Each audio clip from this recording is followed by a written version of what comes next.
ते अवां अहम खबर शेयर कंदासीं। अमरीकी ऐवान नुमाइंदनि जी कमेटी में पाकिस्तान में इलेक्शन बाबत मामलनि ते ॿुधड़ी थी।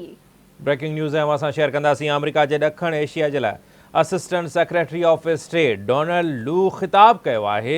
डोनाल्ड लू चवे थो साइफर केस खे अमरीकी साज़िश चवण वारो बयानी PTI जो इल्ज़ाम कूड़ो आहे। असां पाकिस्तान जे जमहूरी इदारनि खे मज़बूत बनाइण जे अज़्म में शरीक आहियूं। हिकु भेरो ॿीहर ब्रेकिंग न्यूज़ असां शेयर कंदासीं।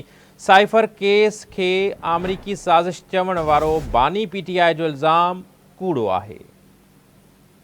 अमरीकी ऐवान नुमाइंदगान जे कमेटीअ में पाकिस्तान में इलेक्शन बाबति मामलनि ते ॿुधणी थी आहे। अमेरिका जे ॾखण एशिया जे लाइ assistant secretary of state Donald Lu ख़िताब कयो आहे। डोनाल्ड लू चवे थो असां पाकिस्तान जे जमहूरी इदारनि खे मज़बूत बनाइण जे अज़्म में शरीक आहियूं। साइफर खे अमरीकी साज़िश चवण वारो बानी PTI जो इल्ज़ाम कूड़ो आहे।